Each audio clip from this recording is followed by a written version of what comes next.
একই সঙ্গে আপনাদের জানিয়ে রাখি, পূর্ব বর্ধমানে বজ্রপাতে মৃত্যু হয়েছে এক ব্যক্তির। আরামবাগে ঝড় বৃষ্টিতে ইলেকট্রিক তার ছিঁড়ে মৃত্যু হয়েছে এক ব্যক্তির, এমনটাই জানা যাচ্ছে।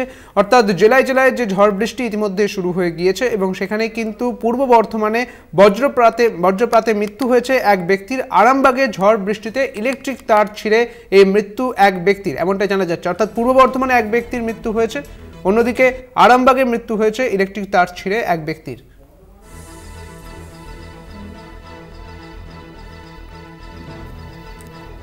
আমাদের সঙ্গে রয়েছেন আমাদের প্রতিনিধি আমজাদ আলী শেখ। আমজাদ, বর্ধমানে মৃত্যু হয়েছে এক ব্যক্তির, বজ্রপাতে মৃত্যু হয়েছে বলে জানা যাচ্ছে, আর কি জানতে পারছো? সুদীপ্ত, জানিয়ে রাখি যে গতকাল আবহাওয়া দপ্তর থেকে জানানো হয়েছিল যে দক্ষিণবঙ্গের বেশ কিছু এলাকায় বা বেশ কিছু জেলাতে বজ্রপাত সহ ঝড় বৃষ্টি হবে। সেদিক থেকে পূর্ব বর্ধমান জেলার যে মেমারি যে বিধানসভাটা রয়েছে, মেমারি যে অঞ্চল, সেই অঞ্চলে আজ সকাল থেকে কিন্তু ঘন মেঘাচ্ছন্ন ছিল এবং তারপরেই সকালবেলায় ভীম কর নামে এক ব্যক্তি সে গরু আনতে যাওয়ার সময় কিন্তু বজ্রপাত তার গায়ে পড়ে এবং সেখান থেকে তাকে উদ্ধার বর্ধমান মেডিকেল হাসপাতালে নিয়ে আসা হলে কর্তব্যরত চিকিৎসক তাকে মৃত বলে ঘোষণা করে কার্যত এলাকার শোকের ছায়া নেমে এসেছে এবং তাকে ওই এলাকায়, মেমারি এলাকায় এবং পূর্ব বর্ধমান জেলায় যাতে সতর্ক করা যায়, কোনো রকম যদি কোনো মেঘলা আকাশ দেখা যায় তাতে কোনো গ্রামীণ মানুষ চাষে বা কোনো জায়গায় যেন না যায় সেদিকে সতর্কতা বার্তা দিয়েছে।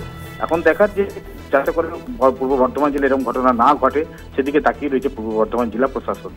একদমই ধন্যবাদ আমজাদ, তোমায়। আমাদের সঙ্গে ছিলেন আমাদের প্রতিনিধি আমজাদ আলী। আপনাদের জানিয়ে রাখি, পূর্ব বর্ধমানে বজ্রপাতে মৃত্যু হয়েছে এক ব্যক্তির, তিনি মাঠে গিয়েছিলেন এবং সেখানে তার মৃত্যু হয়েছে বলে জানা যাচ্ছে। তবে অন্যদিকে আরামবাগের দিকে নজর রাখবো। আরামবাগেও ঝড় বৃষ্টির এই পূর্বাভাস রয়েছে এবং ঝড় বৃষ্টিতে ইলেকট্রিক তার ছিঁড়ে মৃত্যু হয়েছে এক ব্যক্তির আরামবাগে, এমনটাই জানা যাচ্ছে। এ বিষয়ে বিস্তারিত জানবো, আমাদের সঙ্গে রয়েছেন আমাদের প্রতিনিধি দীপাঞ্জন। আরামবাগে ঝড় বৃষ্টির ফলে মৃত্যু হয়েছে এক ব্যক্তির, বিস্তারিত জানবো তোমার থেকে। প্রচন্ড দুর্যোগ, ঘন ঘন বজ্রপাত সহ বজ্রপাত হয়েছে এবং প্রচন্ড মুষলধারে বৃষ্টি হয়েছে।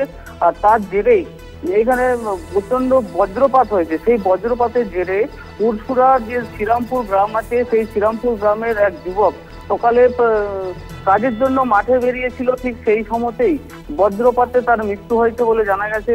এছাড়া জানা গেছে যে এই এলাকাগুলিতে বিদ্যুতের তারগুলোর অবস্থা এমনই যেখানে বিদ্যুৎ দপ্তরের গাফিলতির অভিযোগ চোখে পড়েছে। বারবার বিদ্যুৎ দপ্তরে জানানোর পরেও সেইখানেতে কোনো সুরাহা হয়নি এবং সেই তার ছিঁড়ে, বজ্রপাতের জেরে তার ছিঁড়ে সেই ব্যক্তির মৃত্যু হয়েছে।